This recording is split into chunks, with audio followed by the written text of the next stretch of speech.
Buenas tardes, buenas noches, amados hermanos. Dios les bendiga grande y poderosamente. Hoy seguimos el viernes 31 de marzo, ya finalizando el mes. Nuestro hermano Agustín Afonso está ministrando el Evangelio de Lucas, enseñándonos. Y bueno, la palabra de Dios para el resumen de esta tarde, noche, está localizada en el capítulo 23 de Lucas, verso 13, capítulo 23 del Evangelio de Lucas, verso 13, en ese momento en que nuestro Señor Jesús es sentenciado a muerte. Y en los Evangelios sinópticos puedes ver esta enseñanza también en el libro de Mateo 27, Marcos 15, Juan 18.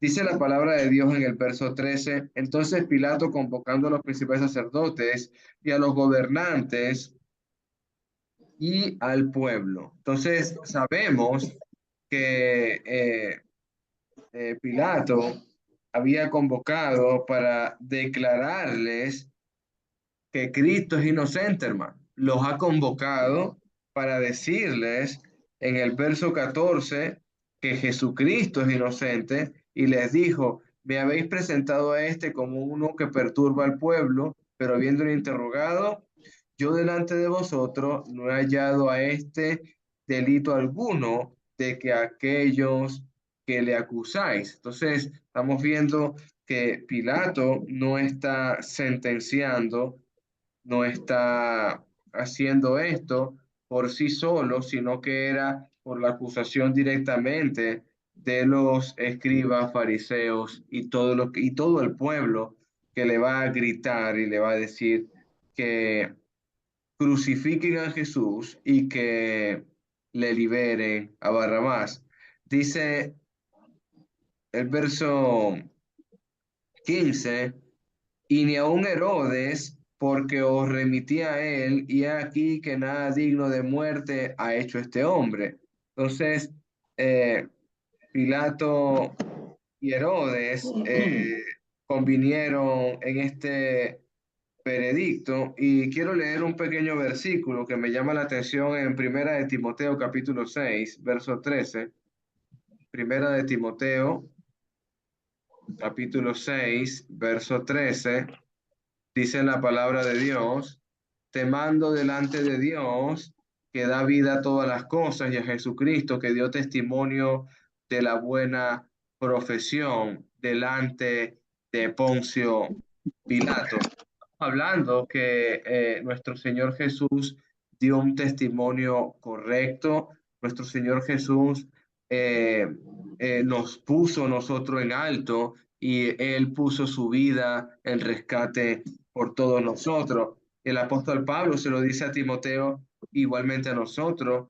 eh, es un buen testimonio, es una buena referencia para nosotros, que ante un grande no podemos doblegarnos, ante un grande no podemos cambiar nuestra forma de pensar y nuestra fe. Solamente en Cristo seremos salvos. Dice el verso 16: le soltaré pues después de castigarle. Y tenían la necesidad de soltarles a uno en la fiesta. Y hay, hay una costumbre judía, que es lo que estamos viendo aquí, que durante la fiesta de la Pascua era costumbre soltarle a un preso. Y le pregunta a la multitud, mas toda la multitud dio voces a una diciendo: fuera con este y suéltanos a Barrabás. Fíjate que Pilato no quería sentenciarlo, no quería sino librarle, como era costumbre de librar a un judío en el tiempo de la Pascua.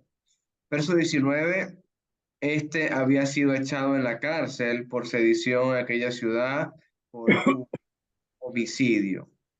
Eh, y lo que dice nuestro hermano, que está muy importante, nuestro hermano Agustín, clase pasada, los ladrones que estaban a la derecha y a la izquierda de nuestro Señor Jesucristo eran compañeros de este hombre, tenían que haber estado en esta sedición para este Barrabás con su equipo, con sus personas con que le seguían a perturbar y hacer todas las clases de fechorías que venían haciendo. Verso 20, les habló otra vez Pilato queriendo soltar a Jesús. Nuevamente el corazón de Pilato aquí.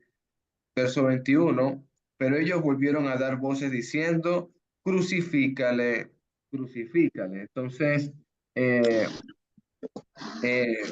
es interesante cómo este mundo, como decía el Evangelio de Juan capítulo 1, el verbo vino a este mundo, pero el mundo no le reconoció.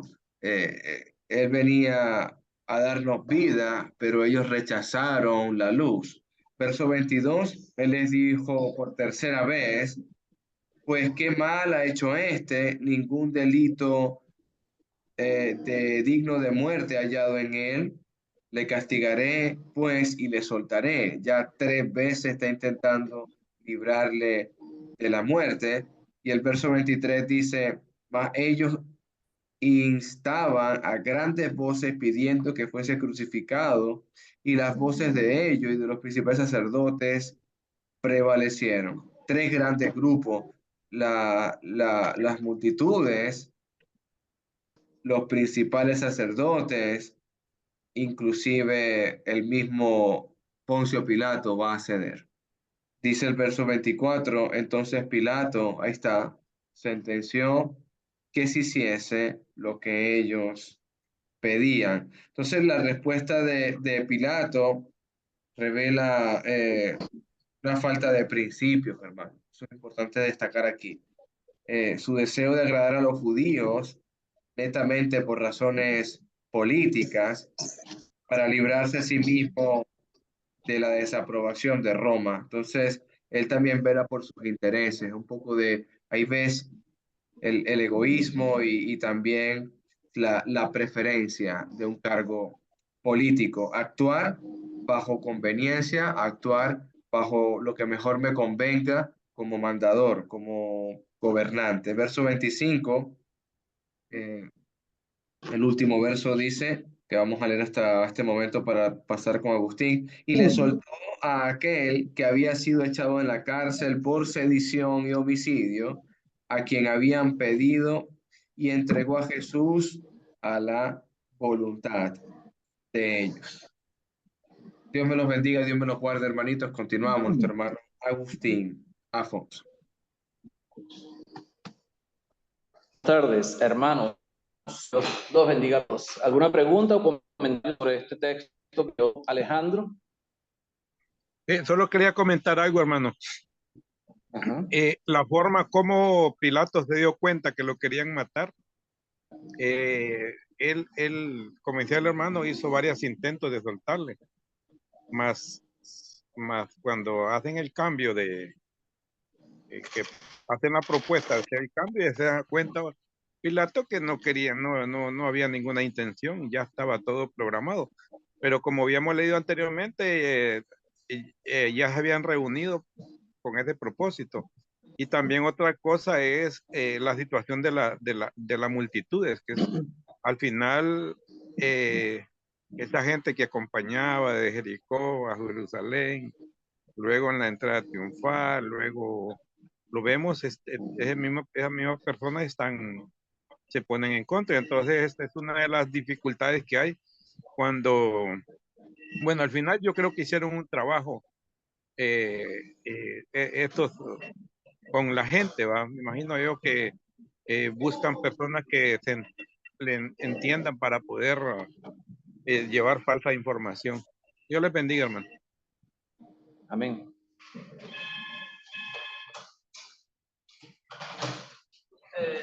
Un segundito ya. ¿Aló? No, yo hice cosas.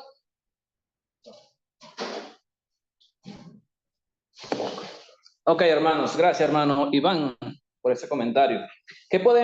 Algo que podemos resaltar en esa lectura es el hecho de que Pilatos quiso soltarlo 3 veces. ¿Por qué razón? Primero, porque tenía miedo, tanto por el sueño que había tenido su esposa, como por la misma revelación que hicieron los judíos, los principales sacerdotes y los gobernantes, ¿verdad? Acerca de quién era Jesús, que él mismo se llamaba el Hijo de Dios. Dice que él tuvo temor, como dice el apóstol Juan. Esa es la razón. Y segunda razón porque sabía que lo habían entregado por envidia, y después de interrogarle, se dio cuenta de que él era inocente de los cargos que le estaban imputando. O sea, él sabía que lo estaban entregando por envidia. Entonces, ¿por qué razón él lo condena? Entonces, había un fin por el cual Pilatos condenó a Jesús. Era la mayoría del pueblo que estaba ahí reunida, porque él convocó no solamente a los principales sacerdotes y a los gobernantes, sino que también convocó al pueblo. Y aparentemente el pueblo, ante el temor de los gobernantes, que eran los que gobernaban la región de los judíos, y los sacerdotes eran los que imponían su autoridad, aparentemente el pueblo también apoyó lo que ellos querían, que era condenar a Jesús. Y sabía que lo hacía por envidia, o sea, él tenía eso claro. Entonces, él tenía un fin que era calmar al pueblo. Era calmar al pueblo, que no hubiera ningún tipo de revueltas, que porque él como gobernante de la región, él tenía la obligación de mantener calma toda la situación del pueblo, o sea, todo el pueblo. Él no quería que el pueblo se alborotara. Entonces, el fin era ese, mantener la paz en la ciudad que él gobernaba. Ahora, ¿cuál fue los medios que utilizó para hacer eso? Fue condenar a Jesús siendo inocente. O sea, él condenó a muerte a un hombre que era inocente. Entonces no se ve justicia, no hay justicia, ¿verdad? Entonces, el fin que él tenía para justificaba el medio que utilizó para que hubiera paz dentro de la región que él gobernaba. Pero eso no se está practicando. Porque si él realmente practicaba justicia, si él fuera justo, lo lógico fue que aunque el pueblo se oponía, aunque el pueblo quería otra cosa, o los gobernantes, o los principales, él tenía como gobernador, como juez, ¿verdad? Como el que tenía autoridad para crucificar o no crucificar, o condenar o soltar a un hombre. Él tenía la obligación de soltar, porque era inocente. Él había visto que era inocente. Pero él tenía el fin era calmar al pueblo, que el pueblo estuviera bien, que todo el mundo estuviera con aparentemente la decisión que ellos esperaban de él era que condenaran o crucificaran a Jesús. Entonces, el fin justifica los medios. ¿Será verdad? ¿Será eso que el fin justifica los medios? No necesariamente el fin justifica los medios. O sea, en este caso fue una justicia. Él no quería condenar a Jesús, pero lo hizo. Entonces, condenar a alguien que él sabía que era inocente. Entonces, practicando, en vez de la justicia, justicia del plan de Dios. Dios tenía en mente, ¿verdad?, que esto iba a suceder. Estaba escrito, estaba revisado, pero fue una justicia lo que se formó aquí, lo que se hizo aquí con Jesús. Porque entonces, cuidado con eso nosotros. No todo lo que todas las finalidades que esperamos pueden ser hechas como nosotros queramos que puede ser hecho. O sea, el fin no debe justificar los medios. O sea, siempre tenemos que practicar la justicia. O sea, a lo mejor yo quiero que la iglesia esté llena de gente. O sea, yo quiero una iglesia, que la iglesia se llene de gente, personas entren. En vez de yo salir a predicar el evangelio, yo empiezo el anuncio de que vamos a repartir comida en la iglesia. Entonces la iglesia se me va a llenar de gente. Ahora, el fin era que hubiera mucha gente en el local de la iglesia. ¿Eran los correctos? No eran los correctos. Entonces, cuidado con lo que hacemos, ¿verdad? Si es correcto o no es correcto, aunque el fin sea bueno. Pero no siempre lo que hacemos, aunque el fin sea bueno, es correcto. Como fue el caso de la crucifixión de Jesús, ¿verdad? Fue la decisión que llevó a Jesús. ¿Preguntas? Si no, pasamos a la parte de la cruz. Versículo 26 en adelante. ¿Todo bien? Vamos a leer el versículo 26, 49, y vamos a ir analizando. ¿Quién lo puede leer? Te lo leo, hermano. Capítulo 23, versículo 26. Sí, señorita. ¿Del 26 hasta dónde, cariño? Todo. Al 49. Perfecto. Bueno. Crucifixión y muerte de Jesús. Y llevándole, tomaron a cierto Simón de Cirene, que venía del campo, y le pusieron encima la cruz para que la llevase tras Jesús. Y le seguía gran multitud del pueblo y de mujeres que lloraban y hacían lamentaciones por él.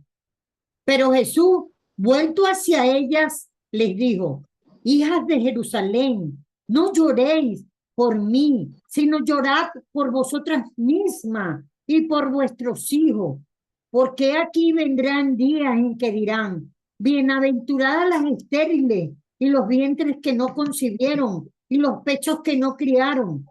Entonces comenzarán a decir a los montes: caed sobre nosotros, y a los collados: cubridnos, porque si en el árbol verde hacen estas cosas, en el seco, ¿qué no se hará? Llevaban también con él a otros dos que eran malhechores para ser muertos. Y cuando llegaron al lugar llamado de la Calavera, le crucificaron allí, y a los malhechores, uno a la derecha y otro a la izquierda. Y decía Jesús: Padre, perdónalos, porque no saben lo que hacen. Y repartieron entre sí sus vestidos, echando suerte. Y el pueblo estaba mirando, y aún los gobernantes se burlaban de él, diciendo: a otro salvó, sálvese a sí mismo si es el Cristo, el escogido de Dios. Los soldados también le escarnecían, acercándose y presentándole vinagre, y diciendo: si tú eres el rey de los judíos, sálvate a ti mismo. Había también sobre él un título escrito con letras griegas, latinas y hebreas: este es el rey de los judíos. Y uno de los malhechores que estaban colgados le injuriaba, diciendo: si tú eres el Cristo, sálvate a ti mismo y a nosotros. Respondiendo el otro, le reprendió diciendo: ¿ni aún temes tú a Dios estando en la misma condenación? Nosotros, a la verdad, justamente padecemos, porque recibimos lo que merecieron nuestros hechos, mas ningún mal hizo. Y dijo Jesús, y le dijo a Jesús: acuérdate de mí cuando venga en tu reino. Entonces Jesús le dijo: de cierto te digo que hoy estarás conmigo en el paraíso. Cuando era como la hora sexta, hubo tinieblas sobre toda la tierra hasta la hora novena, y el sol se oscureció, y el velo del templo se rasgó por la mitad. Entonces Jesús, clamando a gran voz, dijo: Padre, en tus manos encomiendo mi espíritu. Habiendo dicho esto, expiró. Cuando el centurión vio lo que había acontecido, dio gloria a Dios, diciendo: verdaderamente este hombre era justo. Y toda la multitud de los que estaban presentes en este espectáculo, viendo lo que había acontecido, se volvían golpeándose el pecho. Pero todos sus conocidos y las mujeres que lo habían seguido desde Galilea, estaban mirando todas estas cosas. Amén. Amén, hermanita. Ok, entonces después del veredicto que dijo, que proclamó dice que nos entregó a Jesús a la voluntad de ellos. Se hagan, ya él no es gobernante, sino lo que ellos quisieran. Agustín, De ellos dime. apaga tu cámara, por favor, que se te escucha muy entrecortado. Ya va. Si es que estoy en... Ahora se escucha. Sí, vamos a probar así. Ok, sí, aquí es una empresa, aquí el internet no es tan bueno por la hora. Dice que Jesús, después que ¿no? Es entregado a la voluntad de ellos, de tanto de los, ¿verdad? Para lo que ellos crean que fuera, y esa orden solamente podía dar el gobernador de Judea, en este caso. Y tomaron a cierto Simón de Cirene que venía del campo y le pusieron encima la cruz para que le llevase a Jesús. Normalmente los crucificados los que eran condenadas a la cruz, ellos tenían que cargar su cruz, ellos tenían que llevar su cruz. Hay personas que no saben, o por lo menos no hay la seguridad de que llevaran la cruz completa. Unos dicen solamente llevaban el madero transversal, porque el otro ya estaba colocado, el horizontal estaba colocado, y lo que hacían era solamente colgar el transversal para que la persona quedara crucificada. Otros dicen que pudo haber sido la cruz completa la que se llevaba o que cargaba para ser crucificados. Pero sea cual sea lo que llevaran, era algo pesado, era un madero muy pesado, y era un esfuerzo grande que había que poder llevar eso hasta fuera de la ciudad, porque las crucifixión siempre se hacían. Y dice que cuando tomaron a Jesús para llevarlo a cruzarlo, pasado por muchas torturas, no solamente desde que estaba en el aposento alto, pasó por el Getsemaní orando y sangre o sudor en forma de sangre, después que fue llevado a casa de Anás, después de casa de interrogado, torturado por los romanos estaba una bastante difícil, bastante débil, ¿verdad? Por todo lo que había sucedido. Una le golpeaban, lo bofetaban, lo azotaron. Lo que le había pasado ya lo había debilitado mucho, había derramado sangre en todo ese proceso. Entonces me imagino que que Jesús puede, y ellos buscan a alguien que lo ayude a llevar la cruz o que cargue la cruz por él. Encuentran un hombre que se llamaba Simón, de Cirene. Cirene es una ciudad que queda al otro lado de lo que es Judea o Samaria en el mar Mediterráneo, queda del otro lado. Queda más cerca de Egipto, por ahí por esos lados, pero queda del otro lado del mar Mediterráneo. No se sabe si este hombre era judío. Él venía del campo, venía.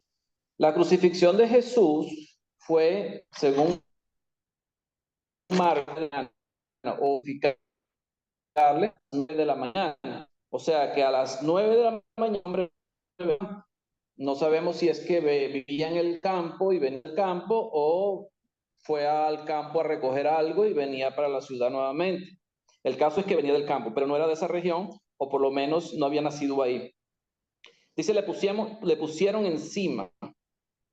Aquí Lucas dice, le pusieron encima la cruz. Mateo dice, le obligaron a cargar la cruz. Le obligaron a cargar la cruz.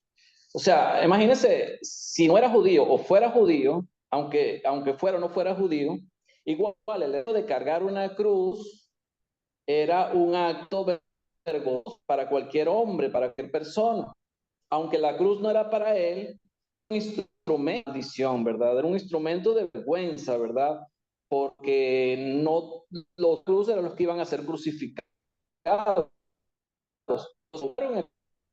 Cargar. Yo imagino que si cualquiera no iba a esa cruz. Nadie quería una persona que había sido condenado a muerte en ese instrumento que los romanos utilizaban personas. Dice, le pusieron a la cruz para que la llevase tras Jesús. O sea, él iba, Jesús mirando adelante, iba Simón caminando atrás con la cruz. Ahora, ¿quién era este? Aparte de quién era este, se dice Marcos, que era alguien que ya era conocido por ellos. Cuando Marcos escribe su evangelio, él dice que este hombre, Simón, en el 21 de Marcos, dice, que estaba sin padre de Rufo, que venían del campo. Fíjense que diciendo era el de Rufo, Andrew de Rufo. Es como porque aparentemente ellos conocían a Rufo, Andrew, lo conocían muy bien, y por una referencia de estos dos, de este hombre, no supiera refiriendo. En Romanos capítulo 16, el apóstol Pablo, cuando escribe sus manos, 16, versículo 13. 16, 13. A Rufo escogí al Señor y a su madre y mía. Este de que el de que Simón haya creado la cruz significa, porque no Simón se dio al cristianismo, pero lo probable es porque mamá se había convertido. Ese Rufo escogido en el Señor y a su madre. O sea, Pablo decía que la mamá de Rufo, que era también su madre, o sea, la tenía como su madre, era el cariño y el aprecio que tenía esa mujer. Entonces, este hombre ha cargado un significado muy grande. Al principio no quería sacar la cruz, pero me imagino al sitio, a lo mejor no se marchó, sino que se quedó viendo todo el espectáculo, como dice del Evangelio de Lucas, el espectáculo que estaba pasando en ese momento. Este hombre era conocido por los después de la crucifixión de Jesús, cuando se convirtieron seguía multitud de que lloraban Agustín, por él. tenemos mala conexión contigo, Agustín. Se te escucha muy intermitente. Puedes intentar, puedes intentar a ver si con datos o algo, Los a ver si, datos son peores. sí, Déjame ver.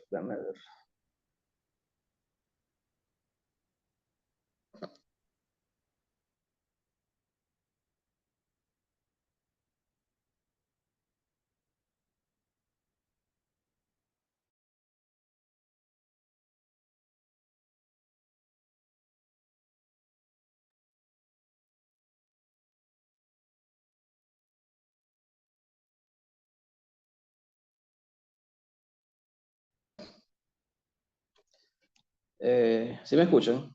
sí, sí. Es que así es complicado para el estudio. Ay, Dios mío. Ya va. Zoom.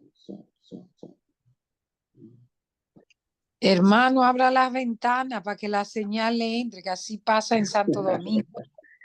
Tenía pensado hacer eso, hermano. Sí, porque a veces en mi país es lo mismo.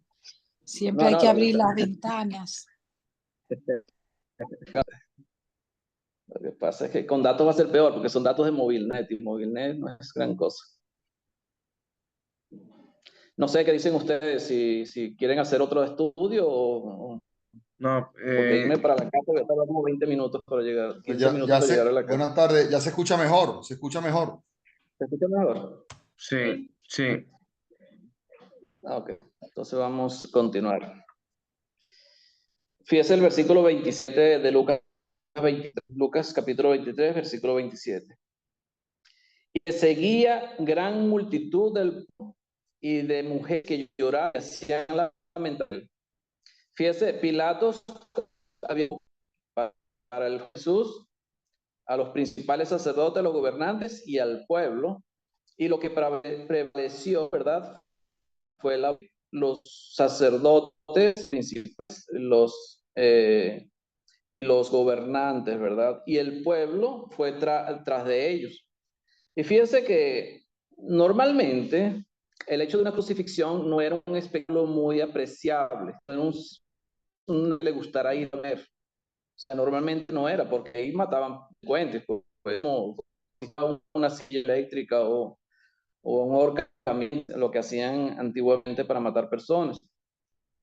Había muchas mujeres que yo y hacían la multitud, había muchas personas del pueblo que creían en Jesús. Él era justo, sabían, era inocente, siguieron hasta el Calvario, hasta donde iba a ser la crucifixión. Dice, lloraban, hacían lamentación por él, o sea, estaban llorando por él. El pueblo lloraba por él, porque sabían lo que él había hecho, entendían lo que él había hecho, señales que él había hecho, demostrado quién era. porque aquí no necesitan discípulos. Los discípulos, los apóstoles, las mujeres que siempre siguieron a Jesús, de que venía de Galilea, ¿verdad? Eran los que seguían a Jesús. No necesariamente eran discípulos, pero era pueblo que ya sabía y creía en Jesús, más o menos como la entrada triunfal, que mucha multitud lo seguía, porque veían las señales que hacía. Y fíjense cómo contesta Jesús en el versículo 28. Pero Jesús, vuelto hacia ellas, les dijo: hijas de Jerusalén, fíjense, hijas de Jerusalén, no lloréis por mí, sino llorad por vosotras mismas y por vuestros hijos. Hijas de Jerusalén. Entonces no necesariamente eran discípulos, no necesariamente eran personas que ya estaban siguiendo a Jesús, sino personas que habían escuchado y creían en quién era él, ¿verdad? Por las señales que había hecho. Entonces él dice: no lloren por mí, lloren por ustedes y por vuestros hijos. ¿Por qué tenían que llorar por ellas y por sus hijos? Dice: porque de aquí vendrán días en que dirán: bienaventuradas las estériles y los vientres que no concibieron y los pechos que no criaron. Entonces comenzarán a decir a los collados, a los montes: caed sobre nosotros, y a los collados cubrirnos. ¿Se escucha? ¿Se escucha? Ok. Fíjese lo que le está diciendo Jesús. Lloren por ustedes, ¿por qué?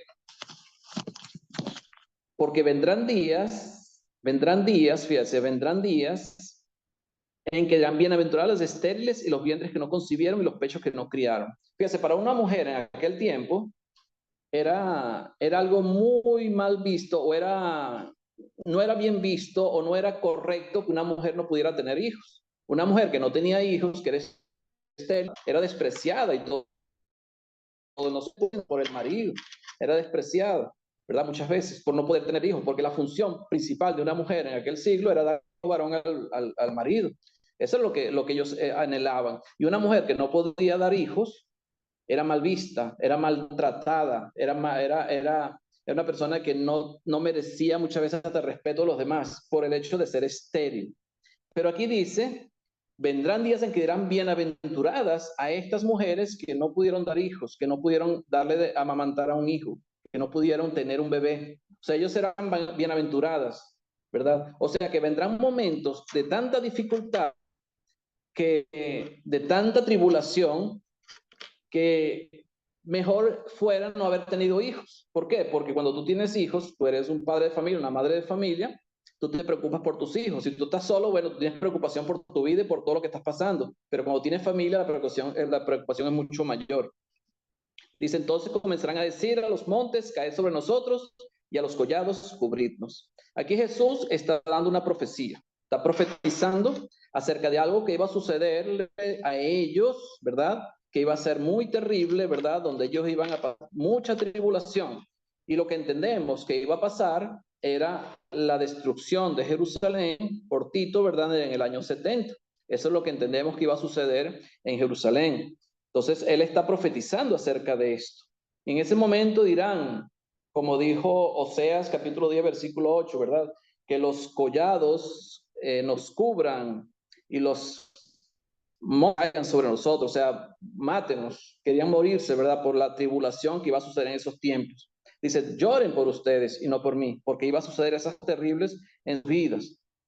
Y de 31 le dice: ¿por qué? ¿Por qué razón iba a suceder eso? ¿Por qué razón iba a suceder eso con ellos, con el pueblo de Israel, con el pueblo judío que estaba ahí en Jerusalén? Por verde hacen estas cosas, en el seco, ¿qué no harán? O sea, ¿quién es el árbol verde o las ramas verdes? Las ramas verdes tienen húmedas todavía, y las ramas verdes no son tan fáciles de quemar como las ramas secas. O sea, cuando uno va a quemar, va a hacer una antorcha o va a hacer un fuego, uno busca ramas secas o árboles secos, ¿verdad? Ahora, Jesús era la rama que no se quemaba, era la rama húmeda. Yo soy el árbol verde. Si el árbol verde, si las ramas verdes son las que van a ir a quemar, ¿qué no harán con las secas? O sea, si Jesús era el que iba a ser sacrificado injustamente, si los romanos injustamente iban a crucificar a Jesús, sin ningún tipo de compasión, ¿verdad? Sin importarles, ¿qué no harían? ¿Sí me escuchan? Ok, no, porque te vi paralizado, pensé que no me estabas escuchando. ¿Qué no harían con ellos, que eran las ramas secas, con el pueblo de Israel? O sea, no, los romanos no les importaba el pueblo de Israel. A ellos no les importaba esa gente. Es más, ellos odiaban a los judíos. Pilatos odiaba a los judíos. Pasa que él tenía que mantener la paz. Era su misión como gobernante, mantener la paz en la ciudad. Entonces, ellos tenían que preocuparse por ellos mismos, porque iba a venir una tribulación muy grande, una condenación muy grande para ellos de parte de los romanos, y eso iba a suceder 30 o 40 años después, o casi 40 años después que Jesucristo es crucificado. Ahora, ¿por qué sucede tantos años después? Lo vamos a ver más adelante. Llevaban también con él a otros dos que eran malhechores para ser muertos. ¿Quién eran estos dos? O probablemente quién eran estos dos que eran malhechores que iban también a ser crucificados. Dice Marcos que él no solo hizo, también estaban con él. O sea, probablemente estos malhechores que fueron con Jesús eran los compañeros de Barrabás, ¿verdad? De Barrabás, que eran los que iban a pagar, porque al que soltaron solamente fue a Barrabás. Y cuando llegaron al lugar llamado de la calavera, le crucificaron allí. Lugar de la calavera. Eso en griego es cranium, cranium. O sea, cranium asemeja a la palabra cráneo o calavera. Ahora, ese lugar se llamaba La Calavera. No sabemos si es porque tenía alguna forma de calavera o era porque en ese sitio mataban a las personas, crucificaban a las personas. Y la calavera siempre ha sido un símbolo de muerte, siempre se ha utilizado como símbolo de muerte. A lo mejor ese sitio se llamaba de la Calavera por el hecho de que ahí era donde mataban a las personas, crucificaban a los malhechores. Y le crucificaron allí. Y a los malhechores, uno a la derecha y otro a la izquierda.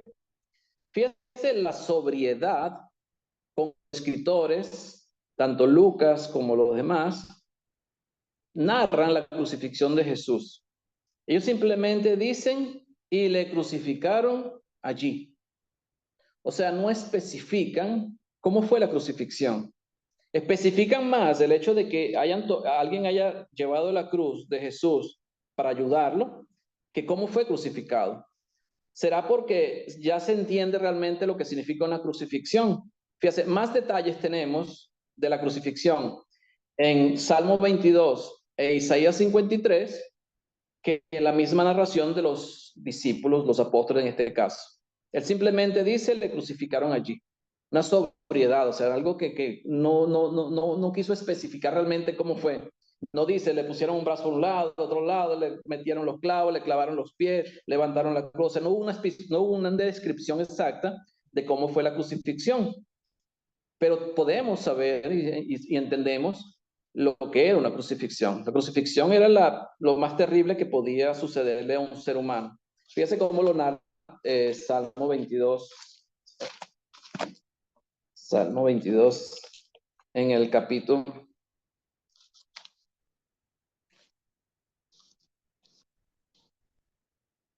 versículo 14. Salmo 22, versículo 14. He sido derramado como aguas y todos mis huesos se descoyuntaron. Mi corazón fue como cera, derritiéndose en medio de mis entrañas.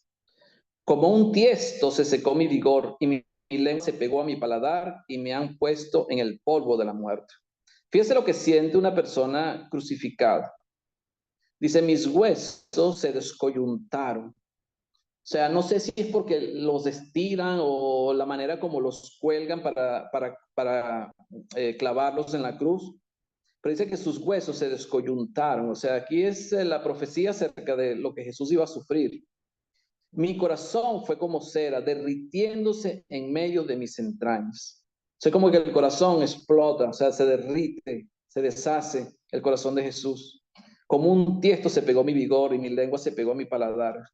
Las ansias, la sed, ¿verdad? Al final él dice, tengo sed, o sea, es el dolor, el intenso dolor de los clavos, es la falta de respiración porque colgado con los brazos abiertos se presionan los pulmones y y se tiende a dificultar la respiración. El dolor de la corona de espinas en la cabeza, ese fuerte dolor, inmenso dolor que tenía en la cabeza, el dolor de las manos, de los músculos clavados en esa cruz, tanto los pies como en las manos, todo lo que él había sufrido,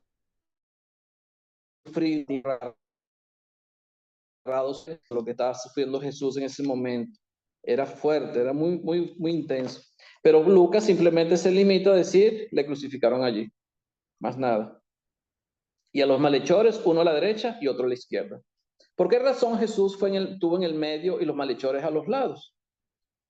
Eso no creo que haya sido casualidad. De los gobernantes, probablemente no tenían tanta la intención, pero sí a lo mejor tenían un propósito por el cual pusieron a Jesús en el medio y los malhechores a los lados.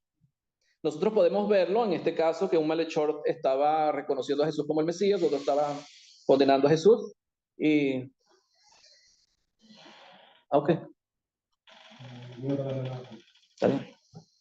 Estaban condenando a Jesús y podemos identificarnos con uno de los dos. Las personas que aceptan a Jesús y las personas que no aceptan a Jesús, ¿verdad? Tenemos los dos extremos. Entonces, ¿en qué lado estamos nosotros?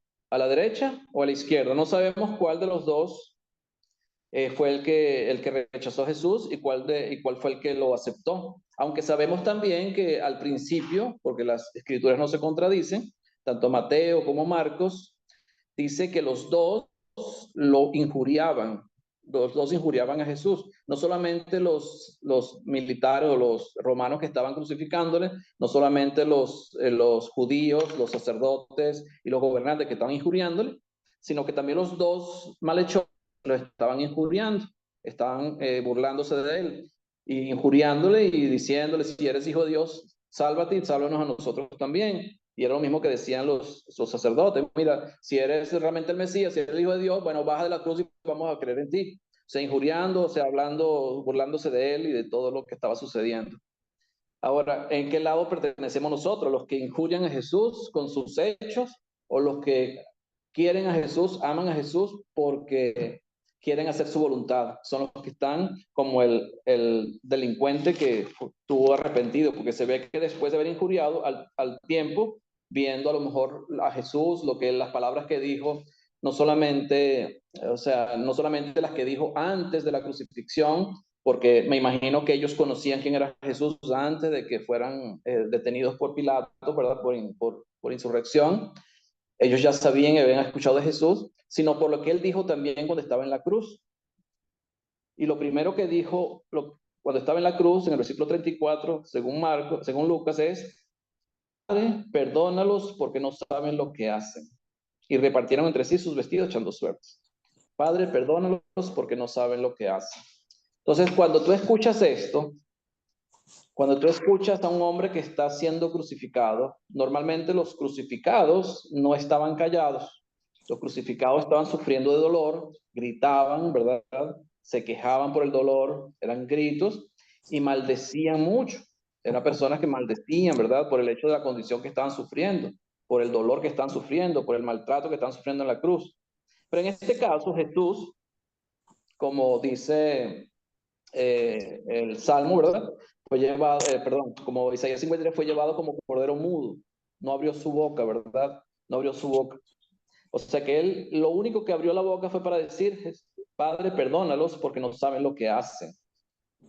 Perdónalos porque no saben lo que hacen. Entonces el que escucha esto dice, bueno, ¿por qué Jesús dice no saben lo que hacen? ¿Acaso no sabían lo que estaban haciendo? ¿Acaso Pilato no sabía que estaba condenando a muerte a un hombre inocente? ¿Acaso los romanos no sabían que estaban matando a una persona que no tenía por matarlo, porque fue la orden de Pilato? Ellos no sabían que estaban crucificando a un inocente. Ellos lo sabían. Pero realmente no solamente la oración de Jesús fue por los que estaban crucificándole, sino también por los judíos que se estaban burlando de él. Esos sacerdotes, esos principales o esos gobernantes que estaban burlándose de él, Jesús también estaba orando por ellos. Perdona porque no saben lo que hacen. Y no se trataba del hecho de estarlo crucificando, el hecho de estarlo torturando, sino el hecho de estar haciendo esto. O sea, haber negado al Hijo del Hombre, haber negado al Mesías, ¿verdad?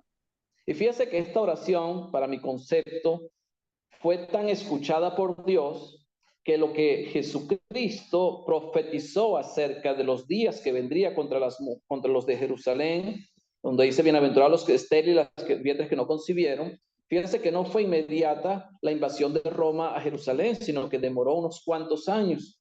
Duró casi 40 años antes que eso sucediera. O sea que dio chance de que los judíos pudieran conocer el evangelio. Fíjense que cuando Jesús resucita, después de los 40, estuvo apareciéndose a los discípulos durante 40 días, él el último día le dice, vayan al aposento alto y van a recibir la promesa que viene del Padre, la cual yo les hablé. Ahí reciben el Espíritu Santo y predican por primera vez en la fiesta de Pentecostés a los judíos que estaban reunidos ahí 40 días después de la Pascua. ¿Y quiénes son los primeros que se convierten al cristianismo? ¿Cómo fue la predicación de Pedro? A este Jesús al que ustedes crucificaron, Dios le ha hecho Señor y Cristo. Entonces está hablándole a los culpables de la crucifixión de Cristo. O sea que la oración de Jesús acá en la cruz fue muy importante, aunque ellos no se dieron cuenta. Perdónalos porque no saben lo que hace, semejante a la oración que hizo Esteban cuando lo estaban apedreando. No les tomes en cuenta este pecado. O sea, no sabían lo que estaban haciendo. Aunque sabían que estaban matando a un hombre a piedras, sabían que lo estaban lapidando y lo estaban matando, pero realmente no sabían lo que estaban haciendo. No se daban cuenta del grave pecado que estaban cometiendo. Era lo mismo que estaba sucediendo tanto con los romanos como con los judíos que estaban ahí presenciando el momento de la cruz. Y llama la atención que no solamente estaban burlando, sino que estaban ahí. Cuando los principales, los sacerdotes, los gobernantes iban a una crucifixión. Eso no se veía. Eso se vio fue con Cristo. Ellos querían asegurarse de que realmente muriera, pero no sabían lo que estaban haciendo. Ellos no sabían, se dieron cuenta que no sabían lo que estaban haciendo. O sea que esta oración de Jesús fue muy importante para ellos. Y Jesús siempre enseñó, como en el Sermón del Monte, a amar a quienes. Perdona, ¿cuántas veces había que perdonar? ¿A quién debemos amar? Si te obligan a llevar una carga una milla, ve con el 2. Si te piden la túnica, dale también la capa. O sea, siempre ir más allá de lo que los hombres esperan de nosotros. Y como Cristo dijo, amad a vuestros enemigos, perdonad a los que os ofenden, haced bien a los que hacen mal. Jesús lo está haciendo acá. Estamos con hechos, lo que él ha enseñado. Y lo que estaba pasando con él no era nada fácil, era bastante difícil, era una situación bastante difícil el hecho de estar muriendo. O sea, pensar en las personas con los horribles dolores que estaba sufriendo en ese momento no era fácil. Pensar en los demás y no pensar en sí mismo por lo que estaba sufriendo. ¿Preguntas o quieren hacer algún comentario hasta acá? Sí, estaba leyendo, Agustín, en Hechos 13:27, porque los habitantes de Jerusalén y sus gobernantes, no conociendo a Jesús ni las palabras de los profetas que se leen todos los días de reposo, las cumplieron al condenarlo. Y el 28, y sin hallar en él causa digna de muerte, pidieron a Pilato que le matase. O sea, es increíble cómo lo leen todos los sábados o todos los días de reposo acerca de las profecías y no lograron entenderlo, no lograron comprenderlo. Pero como dice aquí Lucas también en Hechos, que cumplieron la palabra al condenarla, la cumplieron. Así es, hermano, así es. Hermano, Díganme. sí, ahí veo dos cosas que incluso que se utilizan. Bueno, en Mateo me parece que explican más, Mateo como que escribe más acerca de la profecía. Pero yo lo que quiero hacer, hay dos cosas que por lo menos he escuchado sobre el ladrón, sobre que él no necesita bautismo. Esa es una de las teorías que muchas utiliza el grupo pentecostal. La otra cosa que utilizan es esa profecía para como querer profetizar el fin del mundo. Entonces son cosas que al final a veces como que se siente uno como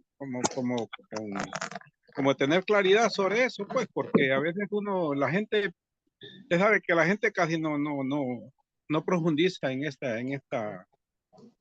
estos aspectos o aprende una forma enseñada incluso incorrecta, pero nosotros debemos de estar claros eh, que ese no es un ejemplo para decir que el bautismo no se debe omitir. Y la otra cosa es que esa parte de esa profecía se centra generalmente, es exclusivamente para Jerusalén, pero ahí hay mucho texto que lo sacan fuera para explicar otra cosa.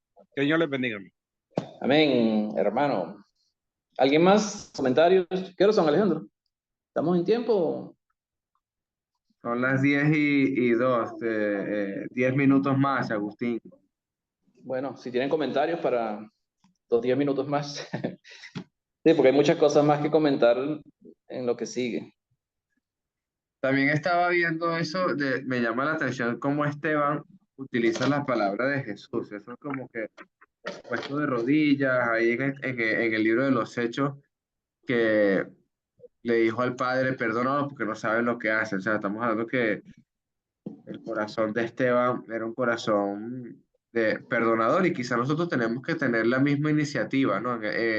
No esperar estar al borde de la muerte para desear el perdón de nuestros semejantes o el perdón de mis hermanos o restablecer mi corazón hacia los demás, porque a veces vemos ciertas rivalidades, ciertos problemas, y eso lo que nos hace es contaminar a nosotros mismos. Entonces, por eso, bienaventurados los de corazón limpio, pues esa es la parte que me llama la atención de perdónalos porque no saben lo que hacen.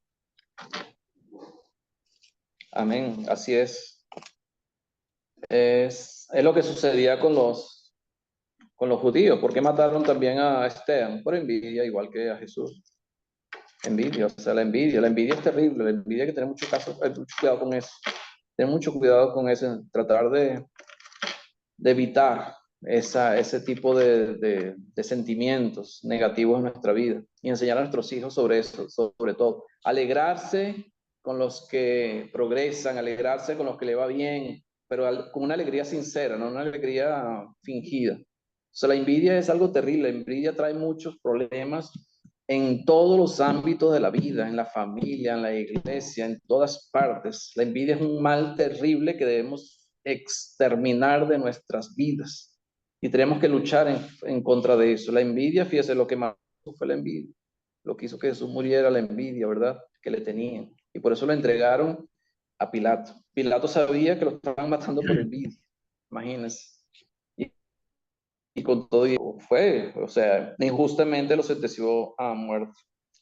Entonces hay que tener mucho cuidado con esa envidia, tratar de luchar o en contra de ese sentimiento que es muy negativo en nuestras vidas.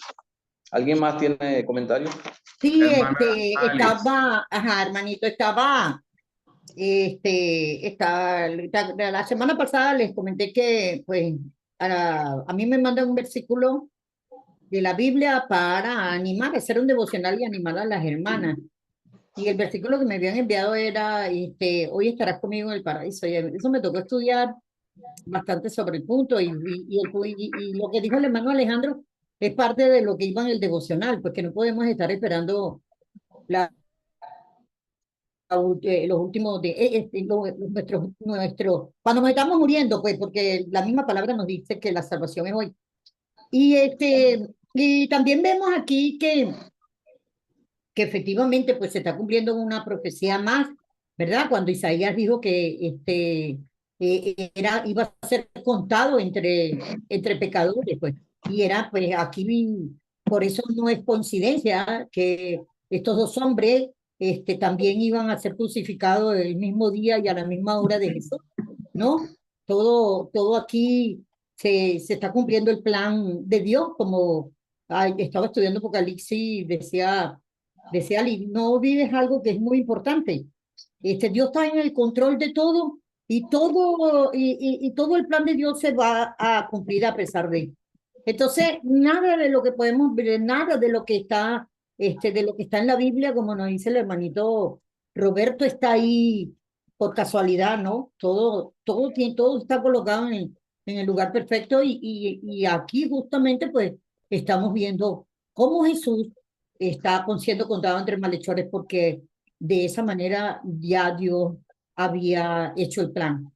Y esto es una porción de la Biblia que trae demasiada polémica.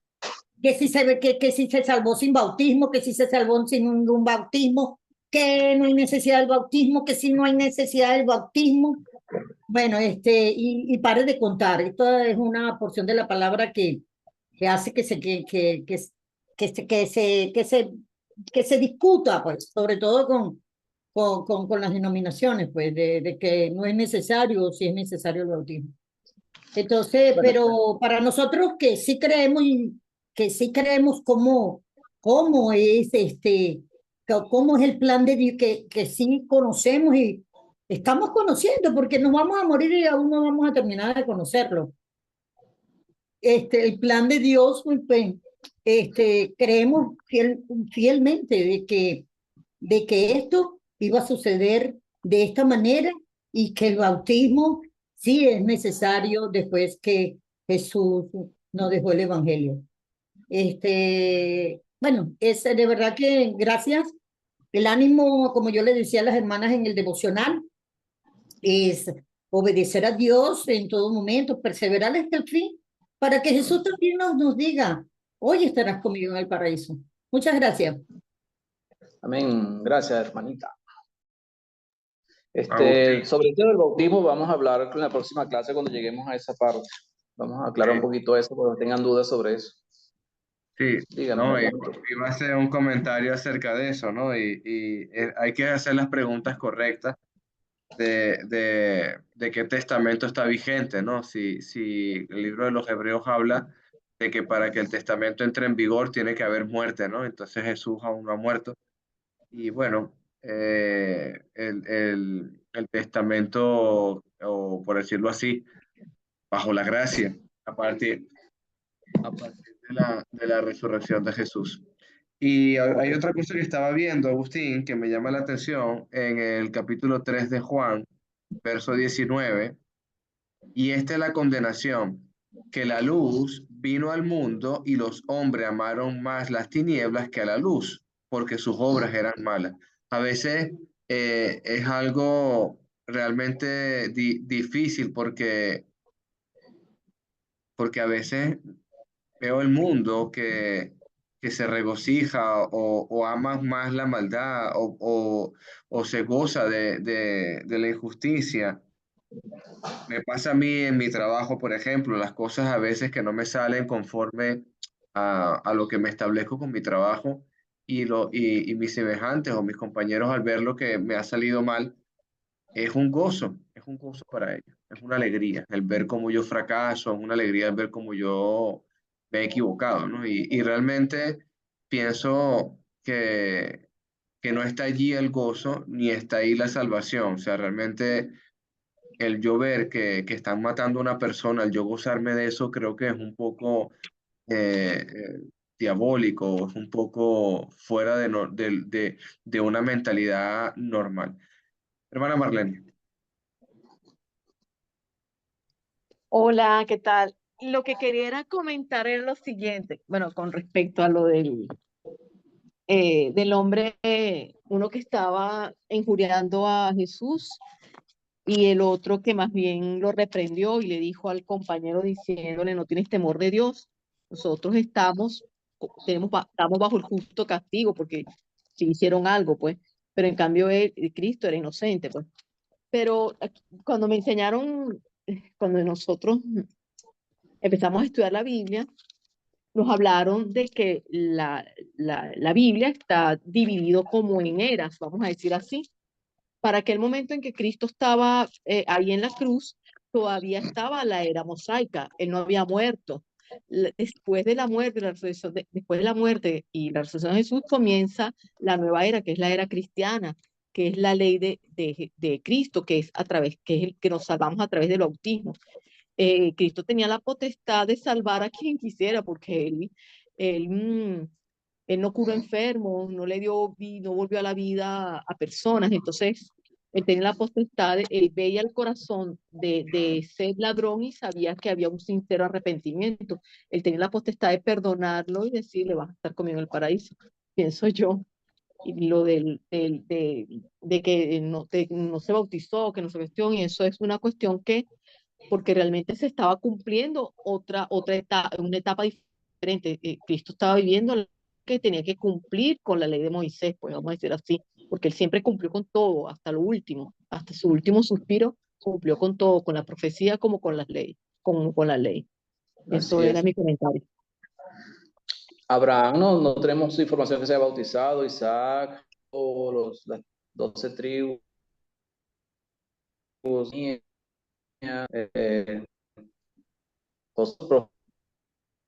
profetas bautizados.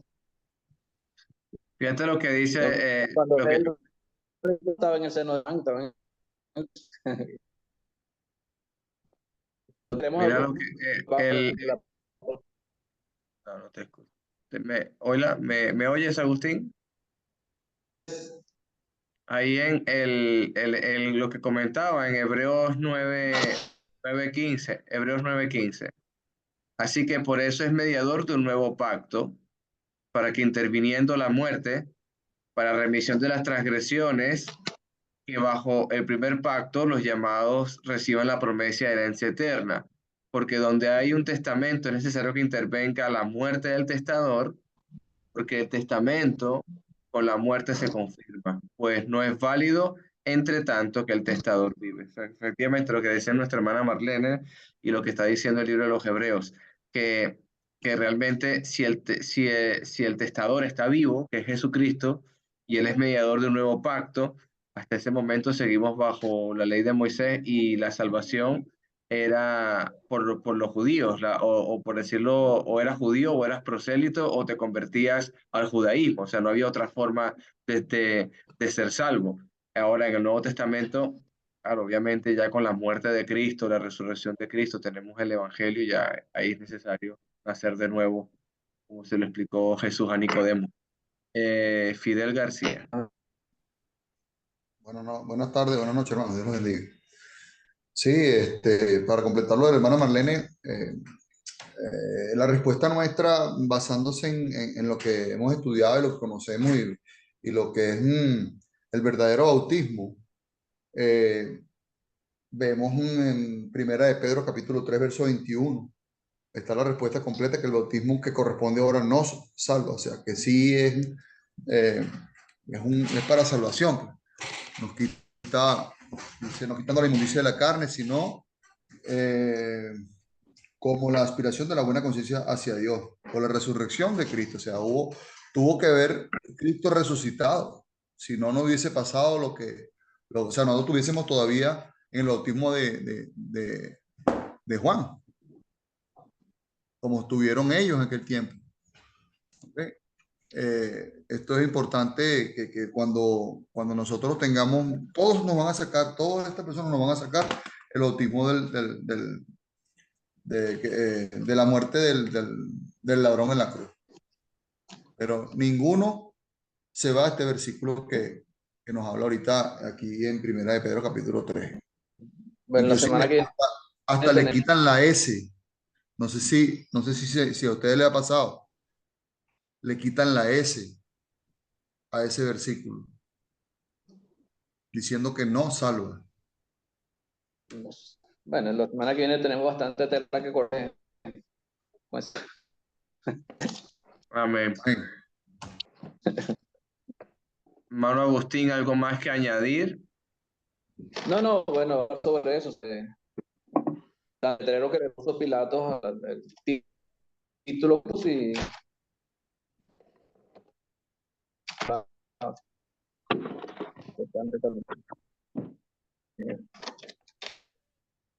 Amén. ¿Algún otro comentario, hermanitos? Bueno, voy a parar aquí.